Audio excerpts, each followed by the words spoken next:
So now we're going to start this new research paper of today. Wargaming Evolved, Methodology and Best Practices for Simulation-Supported Wargaming. Okay, this I downloaded from you. I will show you where I downloaded. I downloaded from this website, ResearchGate. You can go. I will provide the link in description. You can go here. I found the link from here. Okay, I will show you that link. This is Wargaming Evolved, Methodology and Best Practices for Simulation and Supported Wargaming. This is the citation, you can see references, you can see, and you can see all that things. So what I can do, I can start reading, but before reading I want to see that it's an industry training simulation education reference conference. So okay, let's start. Okay, let's start it. This is going to start it, okay, without wasting time. But before starting, let's change the environment, because this is our previous environment. So today we will change from previous one. So I will go here and select my room. And which room should I select? Okay, I should select some, what's it?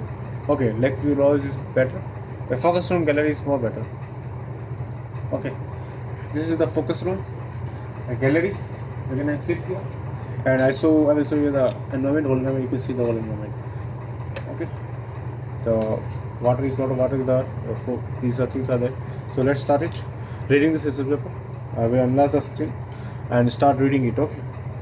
So Wargaming Evolved, Methodology and Best Practices for Simulation-Supported Wargaming. So abstract. When developing and assessing force structures, first I will read out the authors. The first is Pre-Edvard Evensen, is a Norwegian Defense Research Establishment, FFI, Kassel, Norway. The email ID is there.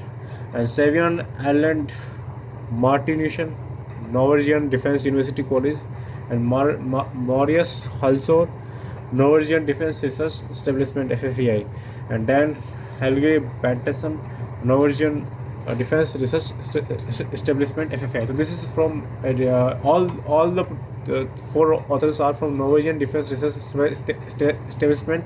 So it's very important paper. So abstract. When developing and assessing future force structures, wargaming is key activity for better understanding the strengths and weakness of the force structures. So through this simulation system, let us create synthetic environments that to a high degree replicate the physical property of the real world for these wargames. Furthermore, advances in artificial intelligence, AI, and behavior modeling has given us more realistic computer-generated forces, CGF, that can execute battle drills and lower-level tactics with a fairly high degree of realism. However, at the higher levels of the chain of command, AI has not yet replaced human leadership. Okay, and planning and conducting simulated operation. This is at the time of 2019. So I am reading the old paper. Now the things have changed yet, but I am reading because I want to know about the past. Your past makes your present and the future also. So that's matter. Okay, so I'm going to read it out. Today's simulation system, or that time simulation system, let us create synthetic environment that to a high degree replicate the physical properties of the real world for these wargames. Furthermore, advances in artificial intelligence and behavior modeling has given us more realistic computer-generated forces, CGF, that can execute battle drills and lower-level tactics with a fairly high degree of realism. However, the higher levels of the chain of command, AI has not yet replaced human leadership. Planning and conducting simulated operations required participation of officers. For more than a decade, Norwegian Defense Research Establishment, FFI, has supported the Norwegian Army with conducting war games for capability planning with varying degree of simulation support. Throughout this period, the war games have evolved from what can be described as computer-assisted war games towards more realistic simulation-supported war games. Moreover, to get a closer understanding of the deterrent effect of the force structures, which may not be observable when monitoring the actual gameplay, our emphasis has also shifted toward replicating the planning process more properly, and especially on monitoring the planning process of the opposite opposing force. For example, it has been important to find out to what extent specific structure elements discourage the opposing force from taking certain actions. So in this paper we describe our evolved methodology for simulation supported wargaming, which includes a preparation phase, a gaming and execution phase, and including a planning phase. So these are the phases that we will discuss. Okay, preparation phase, gaming phase, and execution phase, including a planning phase and analysis phase. Furthermore, we discuss what type of data results we are able to extract from the wargaming sessions and present a set of best practices for how to conduct successful simulation supported wargames. About the authors. So the authors are Idar Evanson is the senior scientist at the Norwegian Defense Research Establishment, where he has worked since 2006. His research paper focuses on modeling and simulation, MNS, modeling and simulation and of land force operation at different levels of experimentation and analysis processes purposes.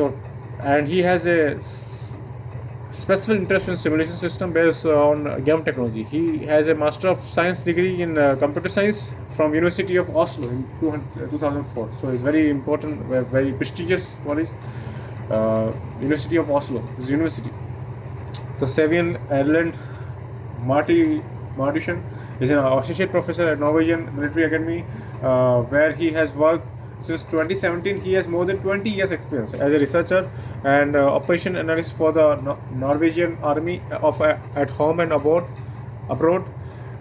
He has a PhD in engineering from the University of Greenwich and a master's in physics from the University of Oslo. Okay, that's great. So Marius Halsor is the principal scientist of the Norwegian Defense Research Establishment FFI, where he has worked since 1998. He has developed and utilized several simulation tools for experimentation and analysis for land force operation at tactical levels and below. He has Master of Science degree from NT and NU from 1997.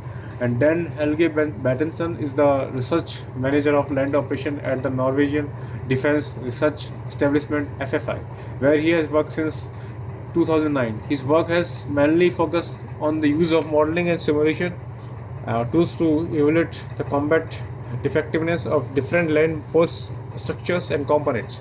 He has served as a tank commander in Norwegian Army, and he has also experience from deployment to Afghanistan. He has a bachelor's degree in media technology and design from University of Agder.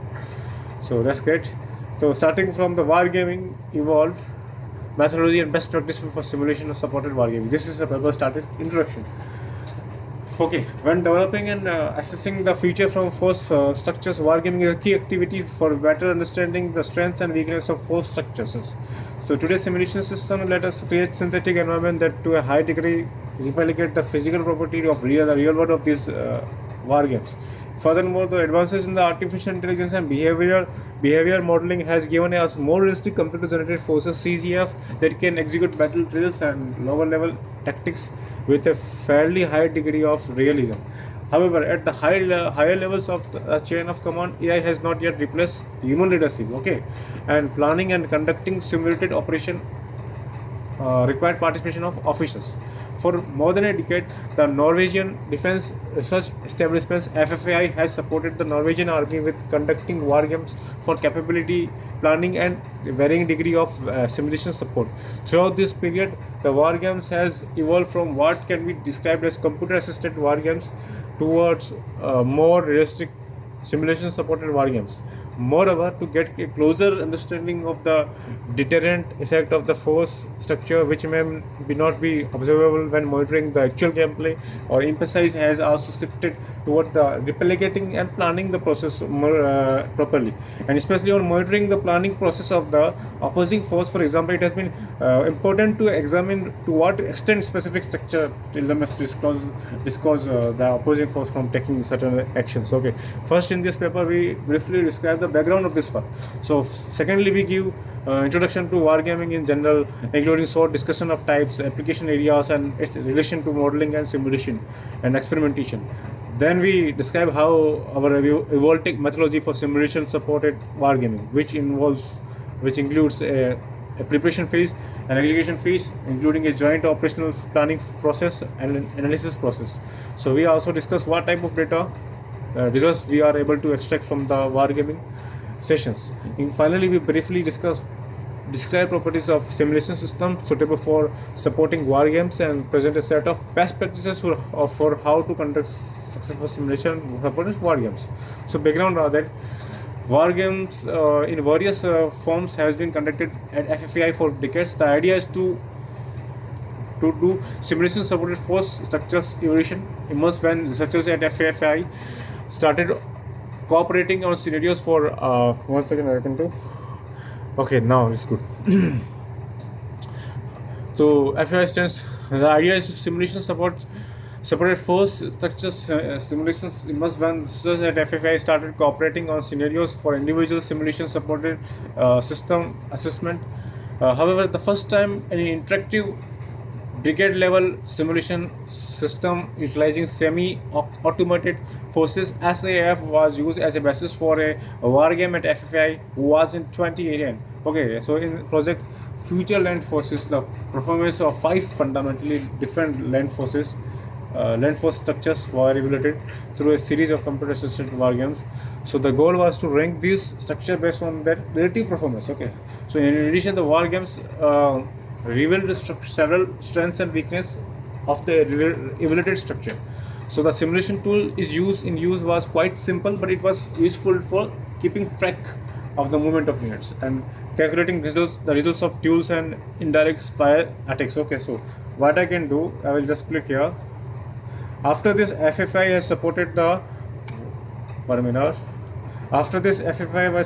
the Norwegian army with conducting several simulation-supported wargaming service series for capability planning in both on-site and Norwegian Army Land Warfare Center. The war games have been conducted as two-sided, blue and red, close or with limits on the available information. War games at the tactical and operational levels and simulation operation have included both between a battalion and a brigade of land forces on the east side. The total number of players have been anywhere between 10 and 100, and duration of the war game has typically been from 1 day to 1 week. Figure 1 shows a picture of a simulation supported wargaming session at FFI in 2014. So you can see the players are playing their game. So simulation supported wargaming session at FFI in 2014. But thing is that they are doing in this PC or laptop. But I have to implement in this set. You can see ER headset. So this is my task, but I will read the paper to get the idea how to implement it. So introduction to wargaming. We do not really know what humans first started wargaming. Okay, we don't know. So when humans first started wargaming, but the concept of using small objects to represent maneuver of warriors is probably almost as old as war itself. Professional wargaming in its modern form, however, originated from a game known as Kriegsgebel, developed in Persia in the 1820s. The Kriegsgebel was the first wargaming system to be adopted by military organizations for professional use like analysis and training, while the Persians were the first to embrace wargaming. Other nations soon followed. History has shown that interest of wargaming tends to go in cycles. Now we are again seeing an increasing interest for wargaming both in Norway and internationally. As I already saw you in the previous research paper that India, UK, USA adopting this wargaming. Okay, for the last few decades, war games have also had the opportunity to benefit from more and more realistic computer-based simulations. It is well-known fact that military innovations and thrives and during wartime explanation as to why this is the case may differ depending on how one perceives innovation. Creativity surely is spurned when lives are at stake, but it may also be that a simple mechanism of selection is at work. Only the innovators that live to tell that live ideas that may be propagated to others.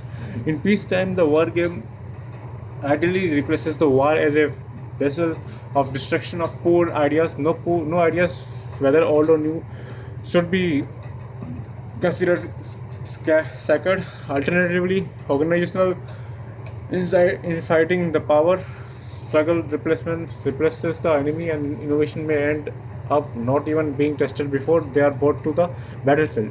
Now, definition of wargame: the North Atlantic Treaty Organization. This is NATO. So defines a 1 minute wargame do and call it. Okay. So the NATO defines a wargame as a simulation of a military organization by whatever means, using specific rules, data, methods, and procedures. NSO 2000. In this book, The Art of Wargaming, I saw that book already.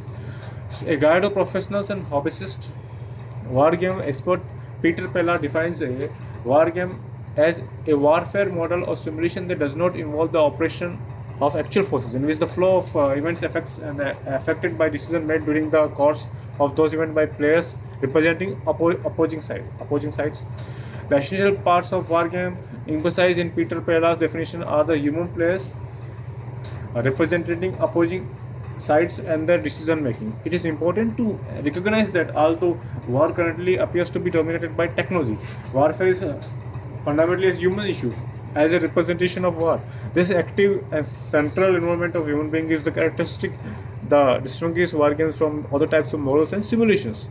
Furthermore, a value unique to all is the wargames is the occurrence of previously unknown issues, insights, or decisions that arise during the conduct of a game. Okay, so types of wargames. There are several types of or styles of wargames, ranging from simple seminar type discussion-based wargames to more detailed wargames, okay, with physical models on a map, and furthermore even more detailed and more realistic war games with more computer-based simulation support. The different types of wargames have different advantages and disadvantages regarding complexity, resource usage, and fidelity and credibility. So seminar type wargame are easy to conduct, require few resources, and are suitable for exchanging, challenging, and developing new ideas, especially in the early phase of study or capability planning process. This type of wargames are, however, can often be too much based on opinions and assumptions, and therefore lack credibility. Manual wargames will in general have a lower fidelity than simulation-supported wargames. The classic problem where manual wargames is how to reproduce enough of once again is how to reproduce enough of physical reality without so overburdening the player with some RT facilities, and that is experience of play only vaguely resemble real life command. Okay, 1 minute. On the other hand, simulation supported wargames generally require more resources and usually take more time to prepare and conduct. The value of using computer-based simulation to support wargaming is first and foremost in having a system of automatically keep track of the forces, calculate the detection of the sensors, and even the results of dual situations and indirect fire attacks. In addition, computer-based simulations are well suited for realistic representation of uncertainty and fog of war by adding filters on the ground truth. So, which wargaming type to use will of course depend on the actual research, discussion, or study. In addition to available time and resource, not every study requires a simulation-supported wargame with highest fidelity.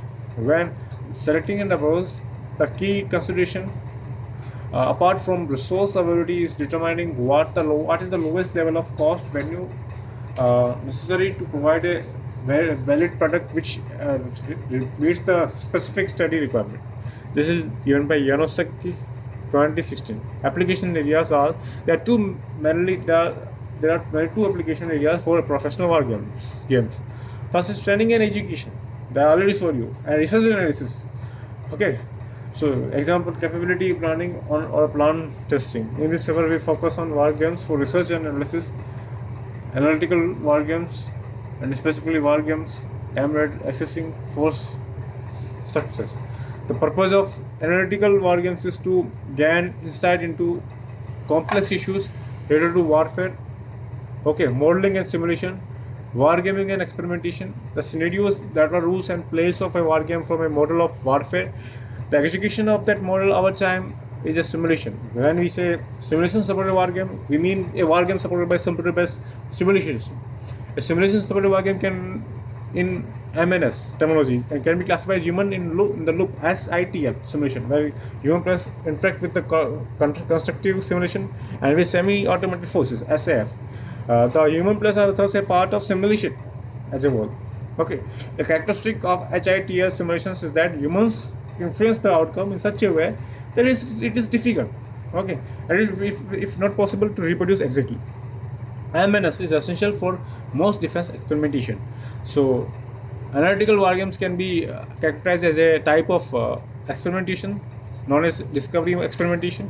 Discovery experimentation involves introducing novel systems concepts and organizational structure, technologies, and other elements to setting whether they can be observed and cataloged. Okay, so MNS, wargaming, and experimentation are in many ways fundamentally intertwined. Okay, these two things, MNS and wargaming experimentation, are in many ways fundamentally intertwined. There are legislation spectrum ranging from very single to highly complex, and there are several opportunities for cross-domain solution between these techniques. So methodology or the wargaming is an essential tool for developing, testing, and analyzing new force structures. Through wargaming, it is possible to gain insight into how well suited a force structure is for a given scenario and reveal a structure's strengths and weakness. Having a good execution plan is, however, paramount for conducting successful wargaming experiment and getting the most out of the collected data from the events. In this section, we describe our methodology for supported wargaming, which has evolved through our experiences with planning and execution analysis of wargaming experiment over the past 10 years. So in addition, the Peter Perla's book, there are several guides for wargaming in general. So the methodology described in this section is specifically trailed towards analytical wargaming for supporting the development of future force structures. Typically, we use this methodology to assess and compare the performance of different force structure alternatives, which may vary with regard to composition of material and equipment, tactical organization, or operational concept. Suppose small countries face a dilemma when developing force structure to deter enemies with a large pool of force elements. The enemy may be expected to see what defense structure changes there are made and may select other and more suited elements from the pool when applying military power. If the small country force structure is specialized to counter expected enemy course of action (COA), the enemy may choose something entirely different from his pool, and enemy COA may change dramatically. Developing force structure is a slow and public process, while selecting from a large pool of force elements and creating new COA is fast and hidden process. It may seem like an impossible task to achieve deterrence under such circumstances, but we have observed in several instances that how low-cost changes to the force structure have a big impact on the COAs. The enemy may consider using the paper is given. Okay, the changes to Soviet tactics in Afghanistan after the introduction of handheld air defense missile from the Mujahideen in 1988 is a good example of kind of effect we have seen during the Red Force planning in war games. Presence and posture was also observed to help a deterrent effect. In addition, society, landscape, and climate influence the red planning process. This also comes under to risk assessment on the enemy side during the planning and development of COS. To observe the impact of force structure changes, it is necessary to have an analysis, observe the planning process of the red cell before a war game. Okay, not only during the simulated battle. Deterring the enemy from attacking is the intention of any force structure development, and the only way to observe the development deterrent effect is during enemy planning. So, in decision theory, this is necessary factor. Okay, to consider to be able to make rational choices. The von Neumann Morgenstern decision theory is based on actors assessing choices by considering lotteries and given probabilities and outcomes. So von Neumann and Morgenstern 1944, you can see the element of risk also needs to be present in planning process. If the planning process of one side is known to any other side participating in a war game, a part of element of risk disappear. This would reduce the planning process to just assessing a non-enemy, okay, like COA, as opposed to assessing a spectrum of possible COAs and probabilities. Okay, probabilities, and therefore it is important that the scenario definition do not limit the enemy planning process, and that all planning process are monitored, and especially the enemy planning processes. So our methodology for wargaming experiment consists of three major phases. Okay, the preparation phase, the planning and execution phase, and analysis phase. Okay, the three phases: preparation phase, and planning and execution phase, and analysis phase. The relationship between the different phases is illustrated in figure number 2, where the planning phase process and game execution phase is the core of the experiments. Okay, so you can see the figure number 2 here. This is the illustration of methodology for wargaming experiments. So here a meta games flowchart is given. First, the scenario definitions to be given. Calibration of simulation system will be given. Then military subject matter experts will be discussed about it, and joint operation planning process will be gone together with simulation-supported wargame. This is very important. Simulation-supported wargame, and then we will take the observers. Okay, so this is we go, and then analysis of the data, logs, AR observation, and then evaluation of force structure. So whereas a wargame has rules when it eventually starts, the process of choosing the type of game and the context around it has no rules. As such, the process of organizing a gaming event may be viewed as a meta game or a game without rules. Okay, meta games may be studied by means of confrontation analysis, like Curry and Young 2017 paper. Okay, for instance, a war game at that point level would indicate participants that traditionally are rivals for funding. Participants from the Air Force, the Navy, and the Army may have a differing interest when it comes to how scenarios should be formulated, what assumption that should be made about the future technology, how combat effects should be assessed, and so on. The same goes for branches within each of the domains. The metagame may have more influence on the outcome of a force structure analysis than the actual wargame. The metagame is not limited to the wargaming execution. You can see the metagame is not limited for the wargame executions. The metagame may have a more influence on the outcome of the force. So one second. So you can see here, this is the flowchart. For instance, a wargame at the joint levels would include participants and traditionally are rivals for funding. Participants, you can see these are forces, and what decisions should be made about future technology, how compact effects should be accessed, and so on. The same goes for branches. The metagame may have more influence on the outcome of the force structure analysis than the actual wargame. The metagame is not limited to wargame execution. The fight about the analysis and the reporting afterward is also the subject to conflict of the same type that occurs during preparations. This is illustrated in figure number 2 by the layer that exists outside the core methodology.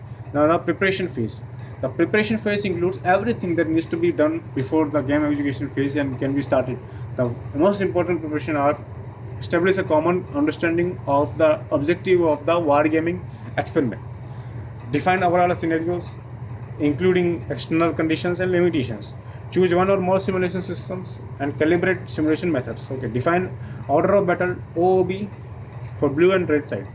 The Norwegian military long-term planning process is full of examples of stakeholders fighting for turf.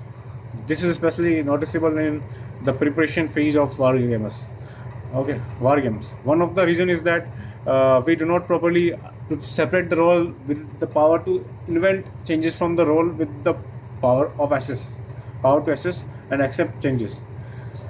Okay, now you can see when this is the case, stakeholder will try to influence both what should be the objective of the game and what method to use. In the worst case scenario, to a limited number of stakeholders decide the future defense structure by the means of scenario-based structure discussion. Okay, the scenario-based structure discussion are defined by not including a dedicated red cell player.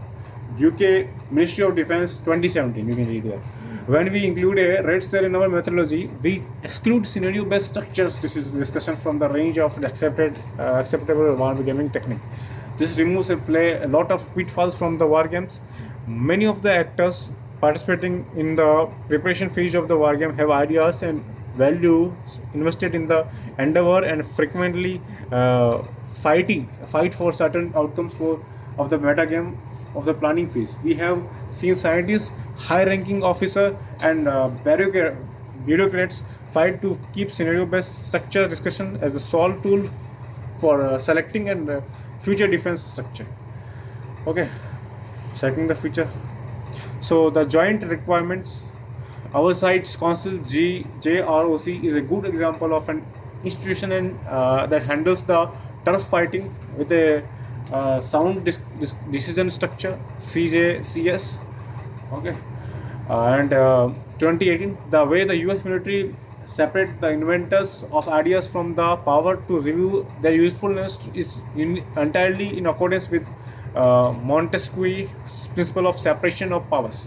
So, through on smaller scale than political, the way defense planning and wargaming have been carried out in Norway, in a lot of cases, only will find actors both generating ideas for future force structures and assessing the same structure by participating in scenario-based structure discussion, introducing red cell space and free and unhindered planning on the opposing side removes their potential for misuse of power, a peculiar result of not properly wargaming force structure have been the sub-optimization of force structure to combat fixed assumed enemy COAs.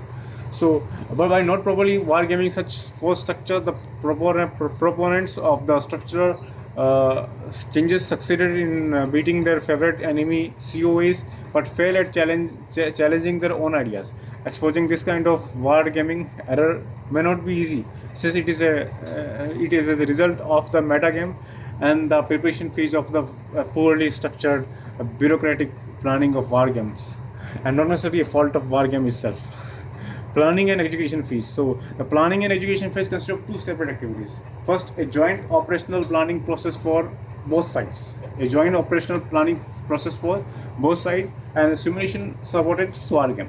The joint operational planning process. In this activity, the blue and red cell separately develops their initial plan for operation based on the overall scenarios and control flow of intelligence information. The plans are preferably not a part of the overall scenario, and both sides can develop their plan clearly. And this also means the plans for both two opposite sides remain unknown to each other.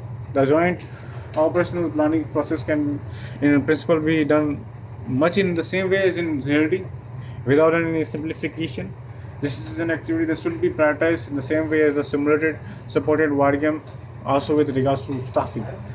So during the planning process, the players have to discuss the different operation and develop a COA which is shaped by their perceived strength and weakness of the opposing force structure. Using the planning process on both sides, revealing the underlying reason for the desired COA can give valuable information regarding a force structure that may not be observed in the execution of the wargame itself.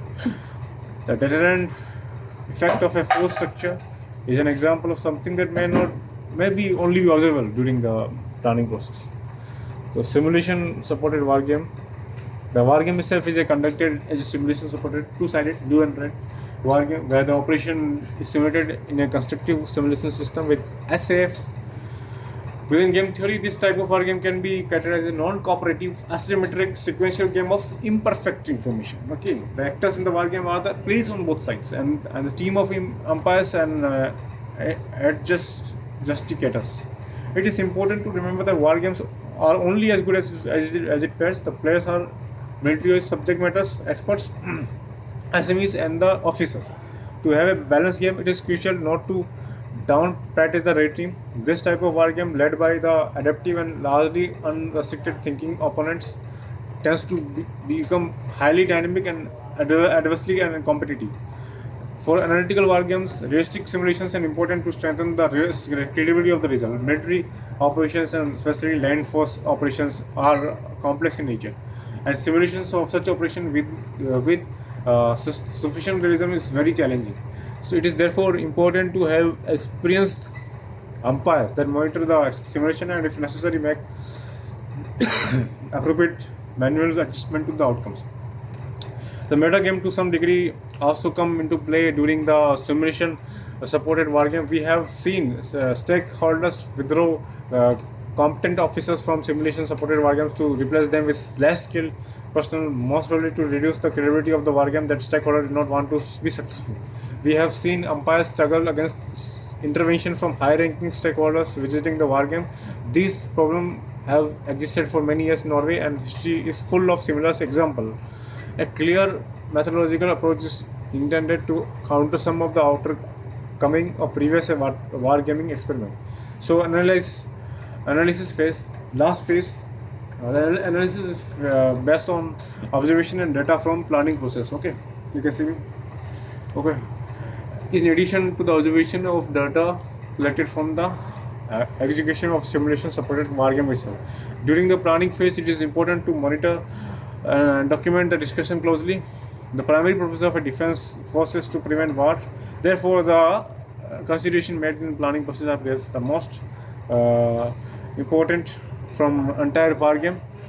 The preventive properties of the force structure and posture can only be seen when the enemy considered it before a war starts.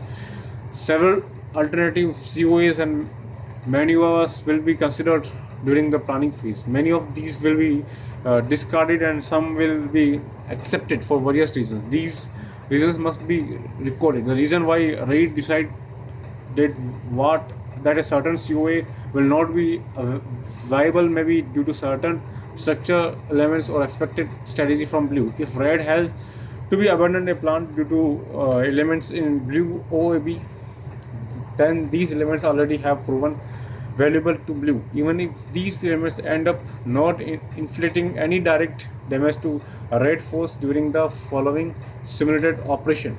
During the actual simulation supported wargame, lots of data may be recorded. It is tempting to put a lot of importance to the kill ratios of various structure elements. However, such data elements should be used with extreme caution, if at all. For example, in a certain simulation, artillery may cause a lot of damage to the opposing force. However, this was most likely not solely due to the magnification of the artillery units. What caused the enemy to become exposed to the artillery? How was the enemy force detected? How was the fix before the artillery attack? How was the artillery able to get to their position and deliver the ammunition without being attacked by the enemy forces? The enemy may have discarded a COA which would have made him less exposed to artillery. Why did the COA have to be abandoned?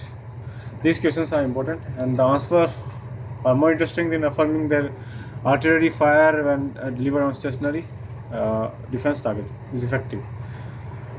So what is perhaps more important? Okay, continuing it. So I was discussing during the actual simulation supported wargame, lots of data may be recorded, but it is tempting to put a lot of importance to the kill ratios of various structural elements. However, such data should be used with extreme caution, if at all. For example, in a certain simulation, artillery may cause, I already told that, artillery caused a lot of damage to the opposing force. However, this was most likely not solely due to magnificence of the artillery units. What caused the enemy to become exposed to the artillery? Okay. How was the enemy force detected? How was he fixed before the artillery attack? And how was the artillery able to get their position and deliver their ammunition without being attacked by enemy forces? The enemy may have discarded a COA which would have made him less exposed to artillery. So why did the COA have to be abandoned?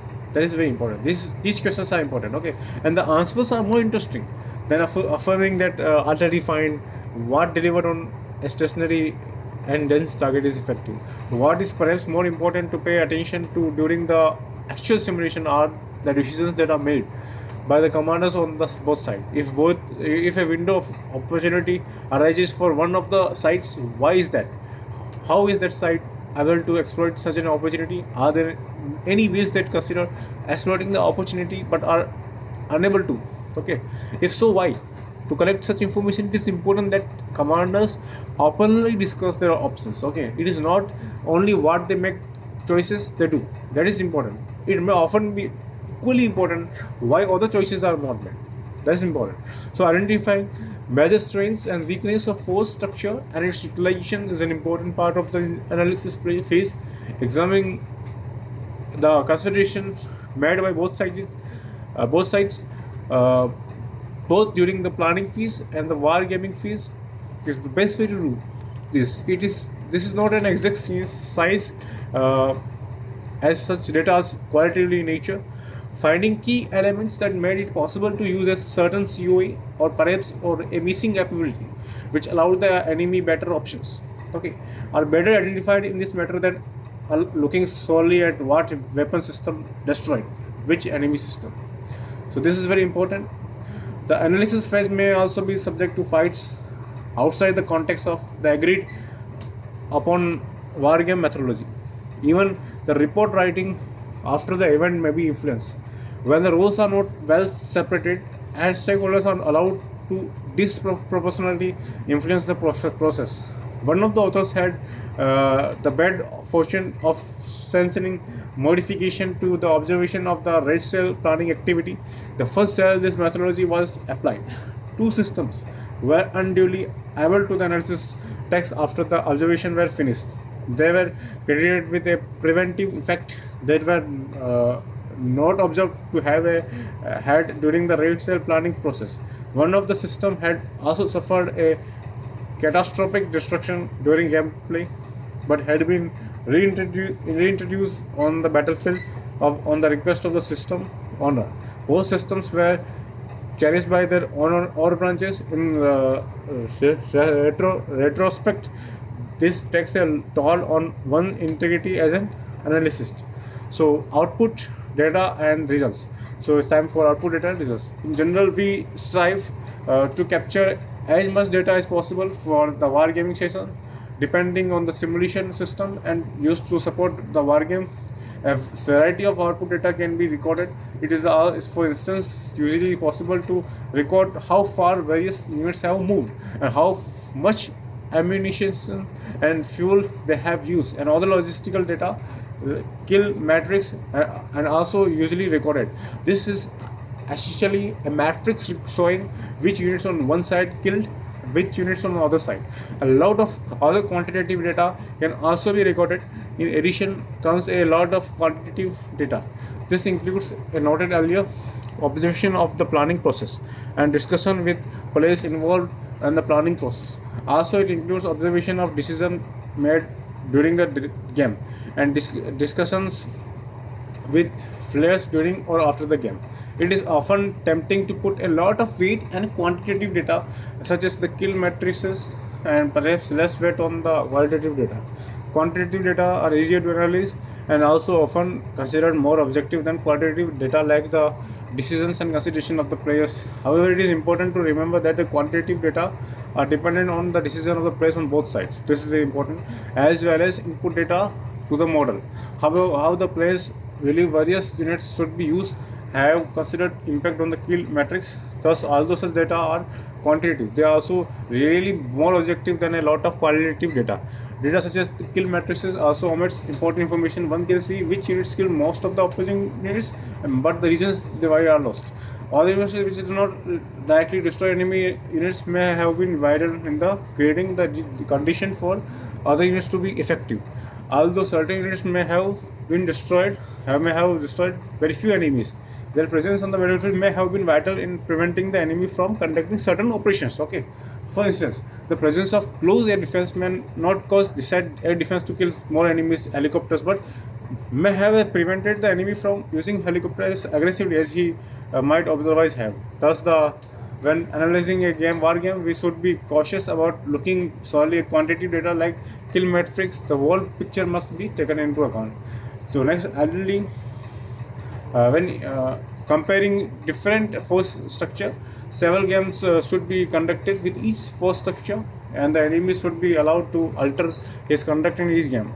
On forces should find the best way to utilize their structure in the given scenario, and enemy should find the best way to counter the strategy. Only then one can compare the outcome of the war games with different force structures and conclude which force structure was most suitable for the given scenario. And then, of course, there are really a wide range of possible scenarios to consider. So while this is perhaps how comparisons of force structures should be done, time and resources will usually be insufficient for the vast number of war games needed in order to do so. All models have limitations. Okay, they have been designed for specific purposes and be appropriate for that, but less suitable for other things. This is important to remember when considering other what questions one can answer through war games, and what questions should be looked at which different look tools. Exactly what can be deducted from a war game will depend on the model being used, but generally one should focus on the questions experiments what's designed to answer. If other results have seemed to be emerged from the experiment, their validity should be examined, and results often need to be evaluated in an experiment specifically designed to investigate these emerging questions. Wargaming, as discussed in this chapter, in this paper, is a good tool for comparing the performance of two or more force structures in the given scenario. Okay, they do, however, not give any precise measure of the effectiveness of any given force structure, but will be suitable for identifying a major strengths and weakness. Examining the importance of the parameters for specific unit like firepower and armor should be addition to be examined in separate studies, as such factors, although important, are at a too detailed level for the types of war games we discuss in this paper. Wargaming is the only one of the tools needed to study and learn about defense issues. So other tools should be used to supplement the war games and study the importance of such factors. War games are often large events involving a large number of people and taking a lot of time. Thus, we are usually restricted to limited number of war games, often only one for each force structure we are analyzing. It is important to remember that the outcome of one single war game is just that, one possible outcome of the given situation. Things could have been done differently by actors on both sides, and events might have played out differently. Slight changes could affect the outcome of an event which was vital to overall outcome. So, simulation system for wargaming. According to Peter Padla, the key to synergistic wargaming lies in balancing the player's experience in his decision-making role with an accurate representation as possible of the physical outcomes of his own decision, his opponent's decision, and the objective dynamics of combat. Modern computer-based simulation systems include synthetic environment that replicate the physical properties of the real world, and CGF that can autonomously execute battle drills and lower level tactics. Wargames have the potential to exploit these increasingly restrict interactive simulation system, but the simulation system must be easy to operate for the players and require relatively few operators. The simulation system we use when we first started with simulation-supported wargaming at FFAI is 2010 was quite simple and suffered from several significant weaknesses. So this often results in questionable simulation results. For example, the simulation system did not support representation of macro terrain features, and this systematically favored long-range direct fire weapon system. Additionally, the human behavior models for the SAF were very simple, and this required a lot of micromanaging from the players. Okay, when we later wanted to establish a new capability for conducting more detailed entity level constructive simulation to support wargaming at FFI, we found that traditional constructive simulation system often were too complex and cumbersome to use, did not have the required level of resolutions, or were not flexible enough with respect to representation of new technology. Example, new sensor system, weapon system, and protection system. To satisfy our requirement, we are developing WebSAP, an easy-to-use web-based graphical user interface for controlling semi-automated entities in constructive simulations. Okay, so you can see this. WebSAP is tailored for two-sided wargaming and requires only a minimum number of operators on each side. Currently, WebSAP is able to control semi-automated entities simulated in virtual Battle Space, VBS from Bohemia, Interactive Simulation, BISIM, and VR Forces from VTMAC. So best practices that can be used in this section we have provided. We provide a register of best practices for conducting simulation-supported and analytical wargames aimed at assessing force structure. Some of the best practices we have found are related to the need to handle the metagame or fight about the wargame. The usefulness of such best practices may be limited to other small nations that have not separated the power to invent from the power to test force structure. The other best practices stem from the need to provide simulation support to replace scenario-based structural discussion for defense structure development.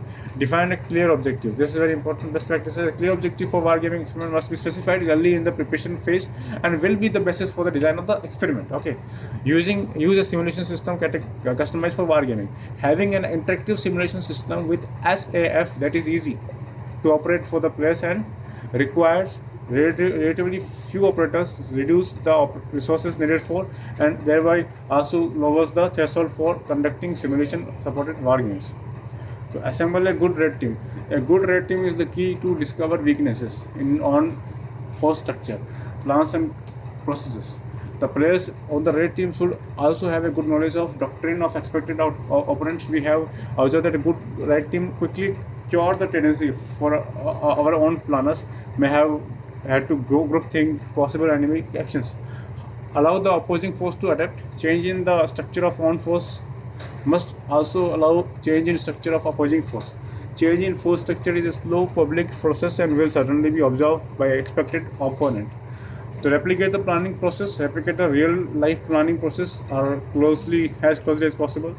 Observe the planning process, monitor the planning process to get a more complete picture of the strengths and weaknesses of a force structure. To document the deterrent effects of a blue force structure, it is especially important to observe the planning process for the opposing force. Several elements in one force structures have been observed to have a deterrent effect on the operation of the opposing force. Presence and postures have also been observed to have a deterrent effect. Furthermore, we have observed that society, terrain and climate also influence the planning of the opposing force. So provide a space and time. Starting a war game with force in closely proximity of each other may reduce the game to a simple game of attrition. Well-developed games where space and time have been provided flow like a martial arts, opponents maneuvering around each other, assessing each other's weaknesses and looking for opportunity to strive. Accessing the ability to avoid an encounter may be just as important as accessing the ability to fight. Okay, allow uncertainty. So building a picture of what is happening takes time. Okay, and is a natural part of leading military operations.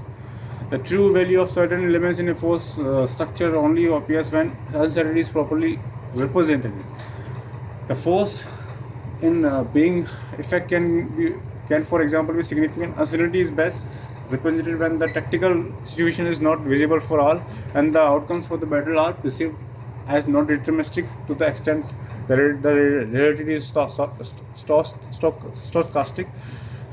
and exercises is experimentation. Prepare the participants for the purpose of the wargame. When using command and staff trainers as the simulation system for supporting the wargame, some players tend to follow procedures as if it were in an exercise. If the purpose of the wargame is to explore new force structure elements, new COAs or techniques and procedures, TTAPs. Okay, techniques and procedures, the players need to be encouraged to be creative when executing their tech tasks.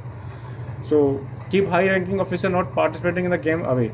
Keeping irrelevant personnel, especially high-ranking officers, not participating in the game away from the wargame itself is important. In HITL simulation, the human players are part of the simulation as a whole, and visiting high-rank officers or others will have an effect on the way the human players interact and how they conduct their plans. Limiting visiting personnel also reduce the chance of external influence on the results. Summary and conclusion is coming. This paper has presented a methodology for. This is the final summary. So I'm going to summarize it. So read it carefully, okay, with me. This paper has presented our methodology for simulation-supported wargaming and provided a set of best practices for conducting simulation-supported wargames.